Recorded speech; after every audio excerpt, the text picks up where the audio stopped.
WWE say they are in the business of putting smiles on people's faces during uncertain times. What kind of smile will a double dose of the granddaddy of them all get? Will it be a full-on, I'm having the best time smile? Or will it be one of those smiles that you do when somebody tells you a joke that you didn't quite get, but you don't want to be rude, like a type smile? Let's find out which way our mouths go up together. My name is Tom Campbell, and this is WrestleMania 36, Night 1, Graded.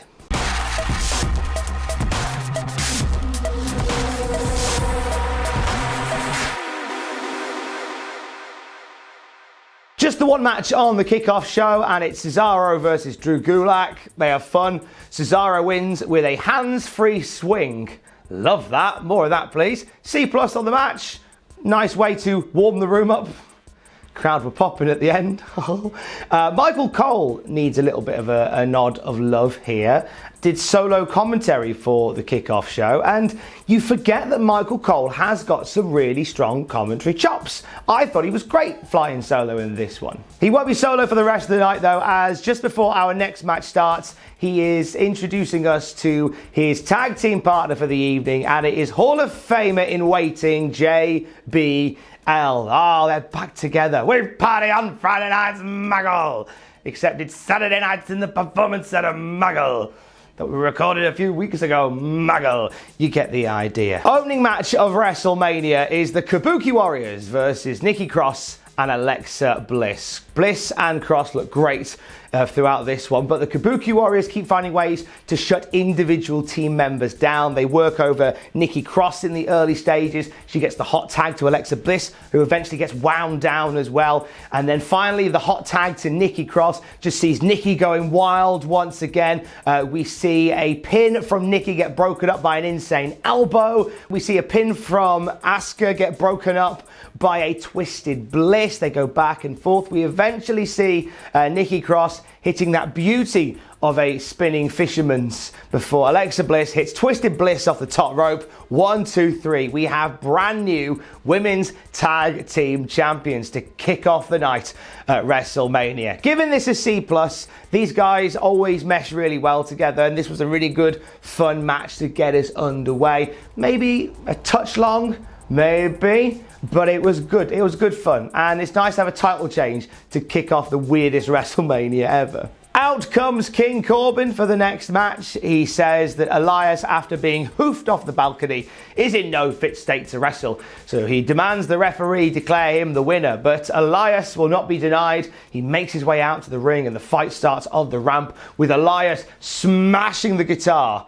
over the back of Baron Corbin. He just batters Corbin around the ring before getting into the ring.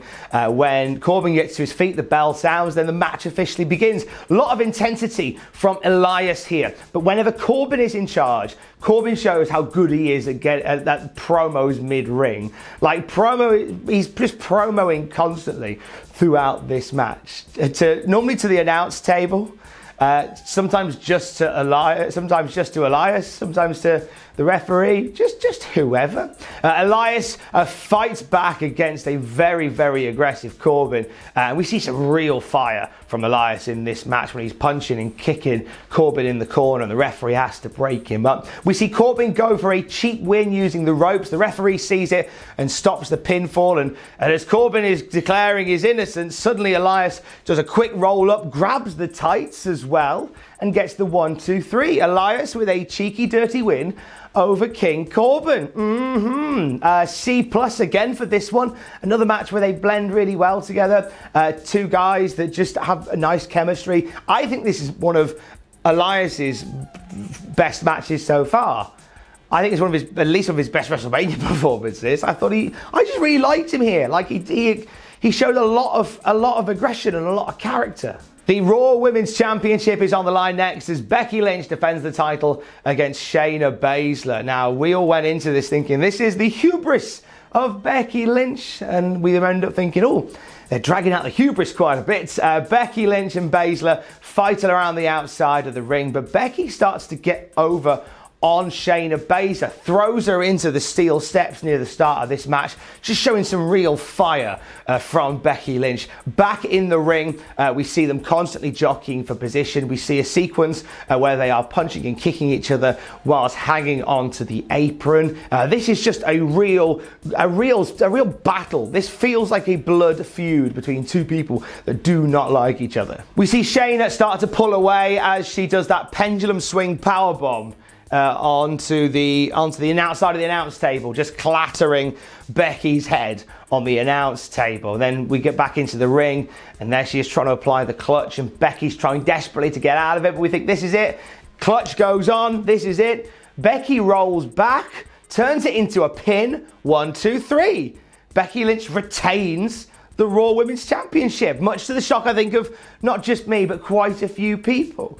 Becky Lynch leaves with the title. Shayna Baszler is despondent at the end of this match, kind of coming through on what Becky said, that losing would destroy Shayna Baszler, and she looked broken at the end of this match. Giving this a B+, I thought these two had a really strong match, but it wasn't the main event match that I was expecting it to be. It wasn't the spectacle I was expecting it to be. I don't know whether that's the lack of crowd ambience. I don't want to blame too much on lack of crowd tonight, because the guys can't control that. That's just the way the cards are dealt. Also, Becky should have lost here. I'm not just saying that because I predicted for a win for Shayna, but I've been predicting a win for Shayna since last year. This felt like the right time to put the belt on Shayna Baszler, but instead we kind of undo a lot of hard work that we've done. Shayna Baszler's story has been really simple. Here's Baszler, she is dominant. Here she is in the Elimination Chamber, beating everybody. She's already attacked Becky Lynch. She's going to take the belt from Becky Lynch. That was the nice, simple story we were telling. What happened? Why did we change our minds? Otherwise, it was a really good match. Really, really good match. Just the wrong result, in my humble opinion. Sami Zayn defending his Intercontinental Championship next against Daniel Bryan. Sami Zayn coming out with the Artist Collective, as they are now known, Shinsuke Nakamura and Cesaro. And Daniel Bryan's got Drew Gulak out there. Bryan can't get a purchase on Sami Zayn to get started. Zayn is constantly in and out of the ring trying to avoid getting into an actual match with Bryan. Every time Bryan runs after him, either Cesaro or Nakamura stops him. Drew Gulak has enough of this, and he just wipes both of them out. And then we finally get the match proper, and Bryan just decimates Sami Zayn. Zayn is at one point pleading with Bryan, almost crying about the beating that he's taking. Like he's asking Daniel Bryan to join them. And you can just hear him whimpering as Daniel Bryan is just constantly putting the boots in. Sami gets a lucky shot in, but it doesn't last very long when he's in charge. And it just once again becomes all Daniel Bryan. We suddenly see Cesaro and Nakamura make a reappearance, and they rush Drew Gulak. Bryan responds with a dive out of the ring to wipe out the Artist Collective. He gets back in the ring, comes off the top rope, but as he comes off the top rope, Sami Zayn has recovered enough to hit a haluva kick as Bryan is in midair. Cover on Bryan, and shockingly, 1, 2, 3. Daniel Bryan has lost the match. Sami Zayn still the Intercontinental Champion. What? Giving this match a B, I thought Daniel Bryan looked solid in this. Sami Zayn just plays a brilliant cowardly manager. Great chemistry between them two. And I want to see Sami Zayn just ducking and dodging as Intercontinental Champion for months to come. That would entertain me greatly, thank you. We have a triple threat ladder match for the SmackDown Tag Team Championships now. Miz is not on the show, so this is the solution. John Morrison versus Jey Uso versus Kofi Kingston. This starts white hot, and it very quickly becomes ladder-centric. They run out and get their own ladders, and already within like 90 seconds, they're up on top of the ladders fighting each other. It's a slow build to start after that. We get like a big peak, then it slows a touch, but then once the ladders get back involved, they just kick it into high gear. We see a Starship Pain off the top rope onto an elevated ladder. ladder onto Uso. We see Kofi Kingston do a springboard Hurricane Rana onto Morrison from outside the ring onto his ladder. Jimmy Uso doing a tightrope walk across the barrier, just gets clattered by a chair. It's just carnage. Morrison tightrope walks on the top rope at one point towards Kofi Kingston, then hits a Spanish fly off the top. It just looks stunning. Uso very quickly followed it up with a big Uso splash as well. When the spots came, they came fast and thick and heavy. End of the match comes with all three on the ladder with a hold on the championships. In particular, the hanger, the belts are hanging off. All three of them bring it down, and then Uso and Kofi headbutt Morrison, and Morrison falls. But as he falls, he takes the championship belts with him. So therefore, he is the winner of the ladder match because he was the one that physically got the belts. Nice. Giving this an A. This was a solid ladder match. I think this was match of the night so far without a shadow of a doubt. These three just went for it, and it was well in their wheelhouse, and they put on an amazing show. Big love to these three in the ladder match. Kevin Owens is looking for a WrestleMania moment over Seth Rollins next. Rollins is trying to avoid Kevin near the start of this match, but eventually when Kevin gets his hands on him, he just wails on the Messiah. Rollins finds a way back into this match, hits what looks like a devastating Falcon Arrow on the apron that just takes the wind out of Owens. It was ridiculous. Rollins is running down Owens the entire time, calling him an embarrassment, talking about his family and his kids. Rollins misses 2 curb stomps in between all the bants, and Owens fights back with a DDT. We see a pop-up powerbomb shortly after this, but Owens can't quite get the finish on Seth Rollins. They end up back outside the ring where Rollins cracks Owens with the ring belt. It makes the most satisfactory ding ding ding you've ever heard. And then the actual ding ding happens because that's a DQ win for Kevin Owens. Owens demands the match restart as no DQ. Rollins eventually agrees, quickly jumps into the ring and hits a big old knee on Owens to take control once this has become no DQ. We see the stairs being used, Rollins cracking Owens with the steel chair as well, and it looks as if he's going to put him through the announce table, but Owens manages to reverse all of this. He lays out Rollins on the announce table, then disappears, reappears at the top of the WrestleMania sign in the Performance Center and dives off the Performance Center WrestleMania sign through the table onto Rollins. He gets him back into the ring and gets the 1, 2, 3 after a stunner. And Kevin Owens gets his WrestleMania moment, and what a moment. This was an A. It's a solid match and one hell of a finish. That is definitely going to be a WrestleMania moment for the weekend. And I wonder if any other shenanigans will be able to top that. I'm sure there'll be plenty of candidates. But this was a great showing for Kevin Owens, and this was the right way for this match to go, with Owens going out on top over the Messiah. Nicely done. Braun Strowman challenges Goldberg for the Universal Championship now. Both men make their entrance. Spear, spear, spear, kick out. Power slam, power slam, power slam, power slam. 1, 2, 3. And that's it. That's the match. Braun Strowman pins Goldberg to win the Universal Championship in almost record time. This match is a D for me. Not a lot to write home about. It was very by the numbers, very sudden. I'm not going to kill it too much because in a way, the right thing happened, because we forever complained about how these older guys come in and just run the roost and shut down the younger guys. This is Braun Strowman actually looking really dominant against Goldberg and shutting down Goldberg really quickly. And now Braun Strowman is the Universal Champion, which is something I think we've waited to see for a long, long time. There was concern that the shark had been proverbially jumped ahead of this particular moment happening, but here we are. Braun Strowman is the champion. The match itself, it was just it's a D of a match. So that means there's only one match left for the night, and it's the Boneyard match, our main event on night 1. We cut to the graveyard, the Boneyard, where a hearse is arriving, And immediately, the use of music and the way this is shot, oh, fasten your seatbelts. In comes a hearse, Undertaker's music's playing. Back of the hearse opens, casket rolls out, casket opens. AJ Styles was in there, playing the mind games on the Undertaker. He's calling for the Undertaker, and from a distance, you can hear it, the motorbike revving. And to the soundtrack of Metallica, here's the Undertaker riding into the Boneyard on his motorbike, and it is full fat American badass Undertaker. Ah, yes.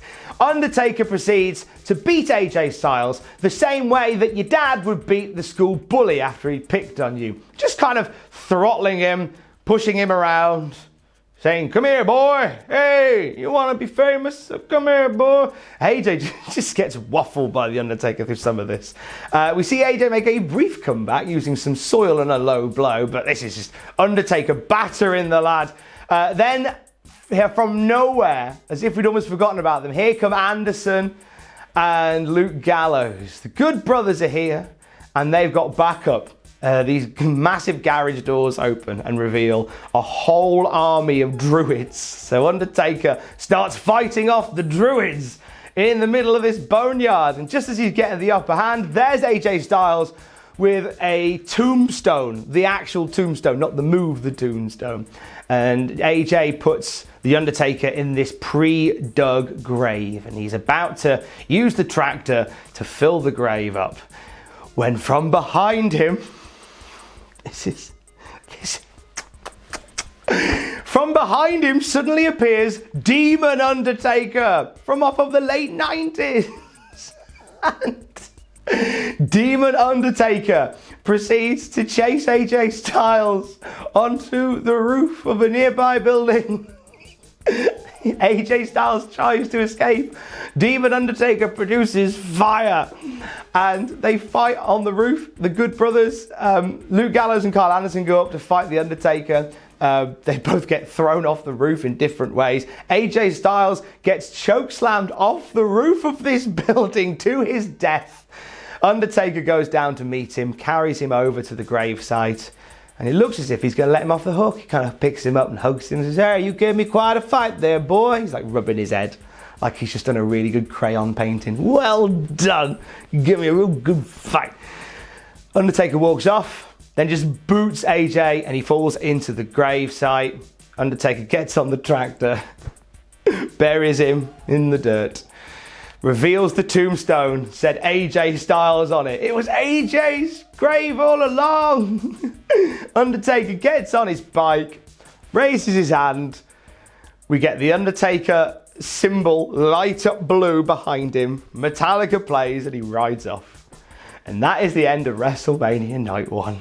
And that wasn't a fever dream. That happened. Okay. Right. I know that my erstwhile colleague Sam Driver is editing this video, and I know all the words that are going to fall out of my mouth right now are going to be very, very upsetting to Sam, because Sam is of the opposite to me, but this is good. A+. I'm giving this an A+, right? In a time where we need distraction and just something that makes us smile, this level of daftness and this level of exquisite production did that. Like, I think this is the first time I've looked on my social media and I haven't seen the pandemic trending. Boneyard match is all that everybody was talking about. And that's surely what this is all about. Was it an overproduced movie of a match? Yes, it was. Was it very, very difficult to suspend your disbelief? It was nigh on impossible to suspend my disbelief. Was it the most fun out of the whole night of WrestleMania? Possibly the most fun in wrestling for a while. It absolutely was. I had a great time watching it, and I had a smile on my face, sat on my own in my isolation station. I had a smile on my face watching this match. So, mission accomplished, WWE. You wanted to put smiles on people's faces. You gave me the biggest smile on mine watching this go down. I loved it, and I'm ready for the Firefly Funhouse match tomorrow because I feel like it's going to be the same kind of nonsense. What I love though is the angry debate that this match will have for a long time coming. It is the Marmite of wrestling now. You either love it or you vehemently hate it. And I had people who have genuinely fallen out with me and unfollowed me and unfriended me because I was so vocal about how much I loved it. And I love the passion of that. I'll miss you, sorry, but I love the passion of that. Like this match has brought this much energy and this much distraction. A+ from me. Good job, lads. More of this, please. And overall, night one WrestleMania, I'm giving a B+ to. We weren't expecting the world from this particular night, were we? We weren't quite sure what we were expecting. It felt like we kind of limped to the end of the road to WrestleMania, and here we are. But you know what? I think everybody there on night one made the best of a bad situation.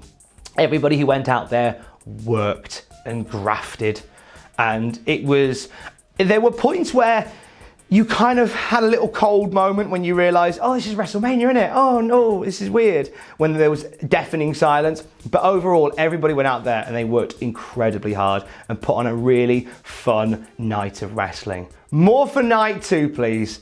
More for night two. Stay safe. Love you, bye.